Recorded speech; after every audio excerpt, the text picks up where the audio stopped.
Hello and welcome to English EchoLingo. I'm your host, Mike, and I am so glad you decided to spend some time with me today.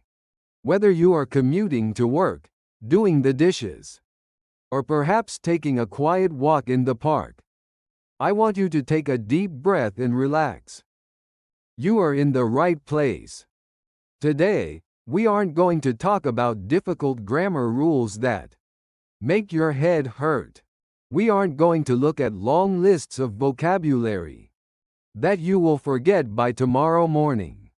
Instead, we are going to explore a fundamental shift in how you see the English language. Many people believe that to speak English fluently, you must be born in an English-speaking country or spend thousands of dollars to move to London or New York. They think that without a native speaker standing right next to them every day, it is impossible to reach a high level. But as someone who has studied the science of language acquisition for years, I am here to tell you that this is simply not true.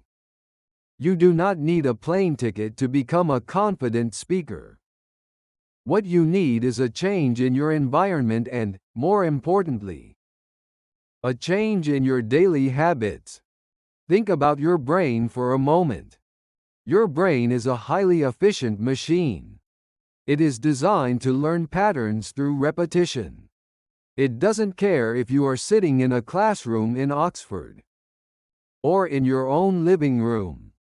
It only cares about what you feed it consistently.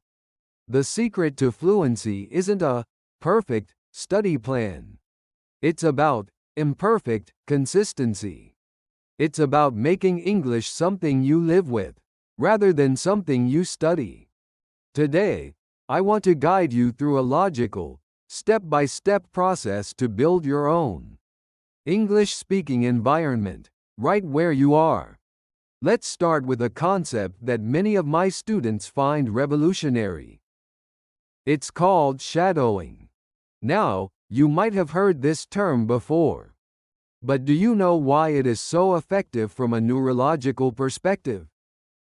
When you shadow a speaker, you are bypassing the analytical part of your brain, the part that tries to translate and fix grammar, and you are speaking directly to your motor cortex. You are training the muscles in your mouth to move in new ways. Shadowing is simple. You listen to a voice and you repeat what they say almost at the same time. Like a shadow follows a person. You don't wait for the sentence to finish. You don't look at a dictionary. You simply mimic the sound, the rhythm, and the emotion. This is how children learn their first language. They don't study grammar books, they copy the sounds around them. Let's try a very small exercise right now. I want you to listen to my voice and repeat exactly how I say this. I am becoming a confident English speaker.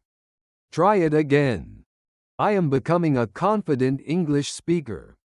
Notice the rhythm. Notice how the words flow together. When you do this, you are telling your brain that English sounds are safe and familiar. You are building a bridge between hearing and speaking. If you do this for just 5 or 10 minutes a day, your tongue becomes stronger, and your ears become sharper. You begin to recognize where words start and where they end. It's a physical workout for your communication skills. Now, let's move into the core of our discussion today. 5 strategic habits that will transform your life into an English-speaking environment. Strategy number 1 is what I call passive input, or creating your own background atmosphere. Think about the music you hear in a coffee shop. You aren't always focused on it, but your brain is still processing the melody and the beat. You need to do this with English. Many students make the mistake of thinking they must understand 100% of what they hear. This is a trap. If you only listen to things you fully understand, you will never grow. I want you to let the English language enter your ears while you are doing other things. Listen to a podcast, a news report, or an audiobook. Even if you only understand 20 or 30%, your brain is working.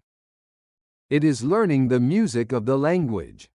It is learning where the stress falls in a sentence. This passive listening lowers your affective filter, that wall of anxiety that goes up when you feel like you're failing to understand. When English is always in the background, it stops being a foreign sound and starts being your sound. This leads us directly into strategy number 2, echoing. This is the bridge between listening and active speaking. Whenever you hear a phrase that sounds natural or interesting, I want you to catch it. Imagine you are catching a ball. When a speaker says a short phrase, stop for a second and say it back to yourself. Match the energy of the speaker. If the speaker sounds excited, you should sound excited. If the speaker is calm, you should be calm. This isn't about memorizing words. It's about recording the vibe of the language. When you echo, you are creating a library of ready-to-use phrases in your head. Later, when you need to speak, you won't have to build a sentence from scratch using grammar rules. You will simply pull a sound recording from your memory. It's much faster and much more natural. Strategy number 3 is perhaps the most powerful tool for ending the habit of mental translation. I call it the English monologue. Most learners think in their native language and then try to translate those thoughts into English. This process is slow, frustrating, and often results in unnatural sentences. To break this, you must start thinking directly in English. One tiny thought at a time. Start with what is right in front of you. Look around your room. Don't think, there is a window. Instead, just see the window. And let the English word, window, pop into your head. When you're making breakfast, tell yourself, I'm making coffee now. It smells good. These are very simple sentences, but they are incredibly important. You are teaching your brain to connect your reality, the things you see, smell, and feel directly to English words. You are cutting out the middleman of your native language. If you can think it, you can say it. Now, strategy number 4 is often overlooked, but it is essential for physical fluency vocalizing. We spend a lot of time reading silently on our phones or in books. While this is good for your vocabulary, it does nothing for your speaking. Your speaking muscles, your lips, your tongue, your throat need exercise. I want you to start reading aloud. It doesn't matter what it is. It could be a news article, a social media post, or even the instructions on a box of pasta. When you read aloud, you are forcing your brain to coordinate the visual information with physical movement. You will notice that certain combinations of sounds are difficult for you. That is good. That is where the growth happens. If you stumble on a word, say it 10 times. Slow it down, then speed it up. You are building muscle memory. Just like an athlete trains their body, you are training your voice to be comfortable with the English language.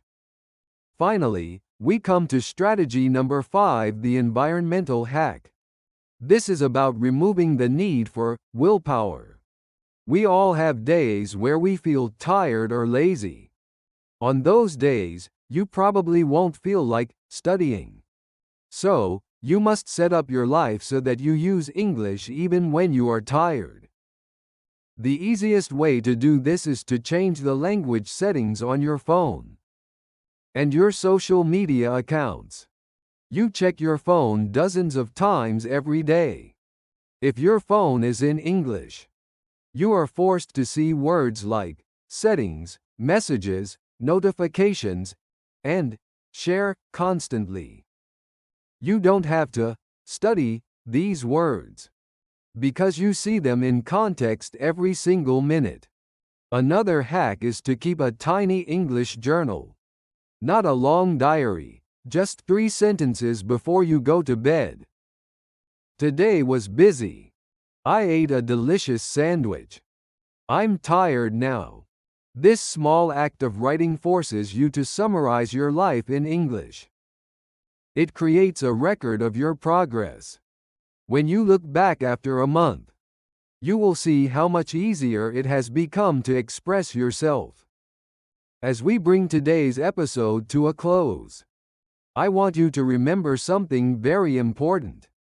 Fluency is not a destination. It's not a trophy you win and then you're finished.